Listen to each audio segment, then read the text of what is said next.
Dear friends, let us discuss some of the topics of current affairs. As on 5th of March 2021, I, Dr. Balraj Singh Brad, am presenting the topics. From Punjab debt to double in 5 years, CAG report says. Public debt is likely to increase to 3.73 lakh crore by 2024 and 25, as per a report by CAG, Comptroller and Auditor General of India. Public debt was rupees 1,79,130 crore as on 31st of March 2019, and earlier it was only rupees 40,000 crore in 2006-7 when Sh੍ਰੋਮਣੀ Akali Dal Bharatiya Janata Party came to power. During its rule, it rose to rupees 1,53,773 crore, and most of Punjab's new borrowings, say 73% is going towards the repayment of its earlier borrowings. From New Delhi, EPFO, which is Employees Provident Fund Organization, retains 8.5% interest on deposits. The deposits are made by the people towards their provident fund, and the interest has been retained as for the previous year at the rate of 8.5% annual interest. Then there is a report in the Tribune which is about ease of living index in India. The city Bengaluru is the most livable city in 10 lakh plus population category in India, whereas Shimla is most livable in below 10 lakh population category in India. And the 4 performance parameters based on which the ease of living index have been prepared is governance, social, physical and economic infrastructure. The news from the Punjab is FCI has said it will make direct payment into farmers' accounts this year. FCI is Food Corporation of India, and it will go for direct payment into farmers' bank accounts for the wheat crop, which is arriving next month in March and April. And the target is to procure 130 lakh metric tons or 30 million metric tons of wheat, and it will approximately pay rupees 24,000 crores. But for that, farmers will have to furnish land record for this procurement. Whereas the Federation of Aartiya Association is to go on strike from April 1 because they say more than 40% of state land has been leased out. This means landowner not tilling the land but declaring its ownership will get MSP, not the cultivator. These are some of the issues which the FCI is going to face.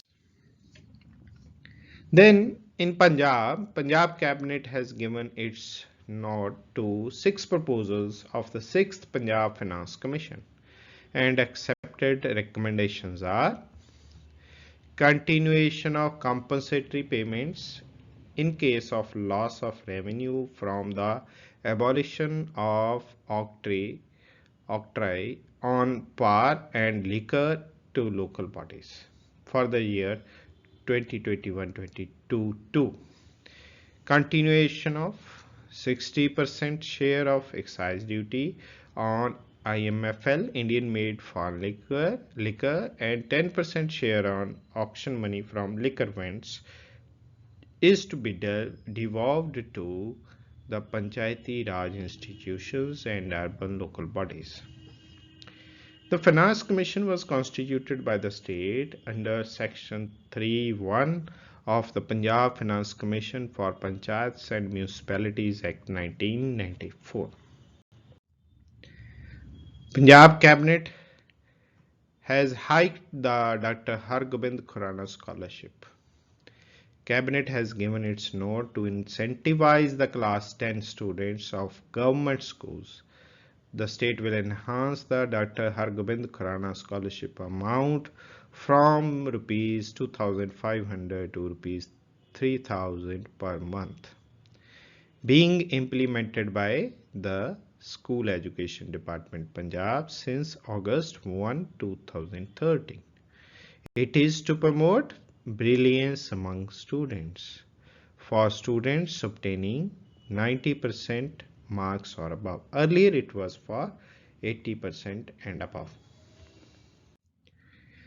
Moreover, the cabinet has given the nod to restructure 4 more departments, which are Punjab Pollution Control Board, Governance Reforms, Department for Environment and Climate Change, and Department for Employment Generation, Skill Development and Training, mainly to create employment opportunities in the state of Punjab. Now, let us discuss today's The Tribune's editorial, Dissent is not sedition. Supreme Court of India deserves unreserved praise for its decision to dismiss a sedition petition against former Jammu and Kashmir Chief Minister Farooq Abdullah with a fine of rupees 50,000 on the petitioner.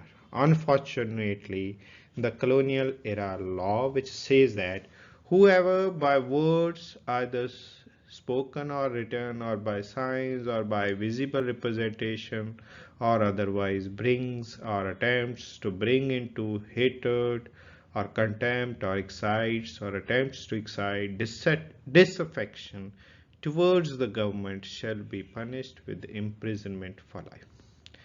And this law still remains as section 124A of the Indian Penal Code.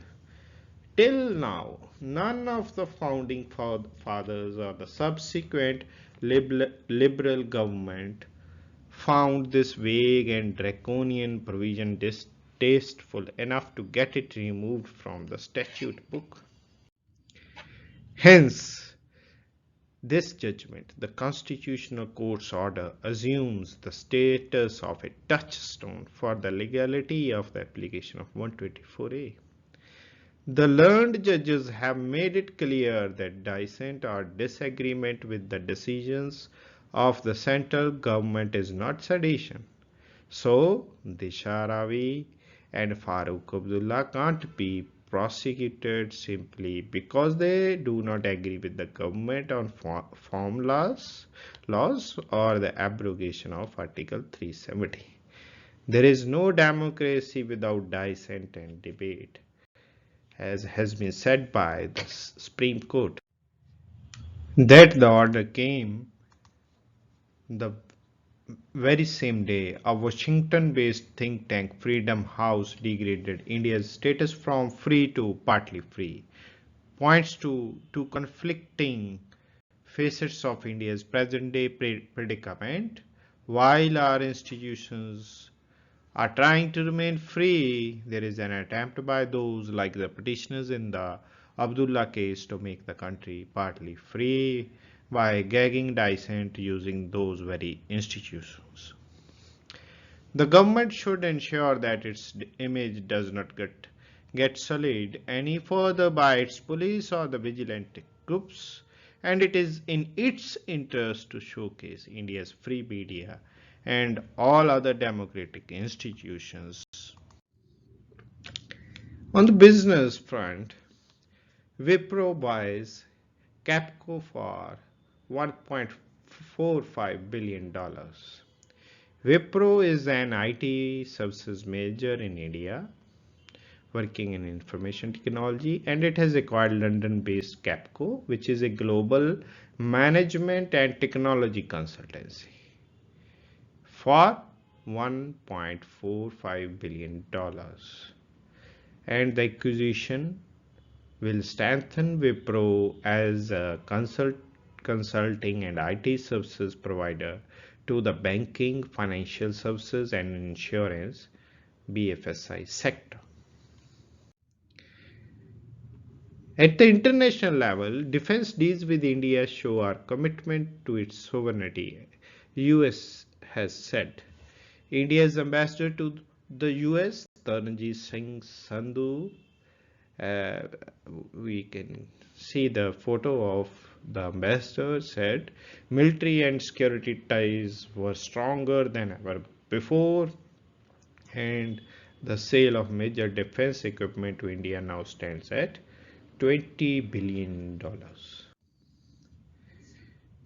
Now, users now make WhatsApp voice video call on PCs. WhatsApp rolled out one-to-one voice and video calls on its desktop application. The Facebook-owned company said voice and video call on the platform are end-to-end encrypted, and WhatsApp can't hear or see them whether the call is made from phones or the computers. A report on the health of urban and rural adults of India, it states over 51.7% urban adults are physically inactive. As per ICMR survey, more than half of the urban Indian adults are putting in less than 150 minutes of moderate exercise per week. As per the ICMR survey on National Non-Communicable Disease, ICMR stands for Indian Council of Medical Research. On the physical inactive front, urban adults, 51.7% urban adults are physically inactive, 36.1% in rural areas. 42.5% urban adults are overweight in comparison to 18% in rural India. 11.2% urban people are obese, whereas only 3.7% rural people are obese. High blood pressure prevalence in urban areas is 34% and in rural is 25.7%. 14.4% urban population has a raised blood glucose, or we say sugar problem, whereas in rural India it is only 6.9%. With this, we cover some of the current affairs for today, 5th of March 2021. Thanks.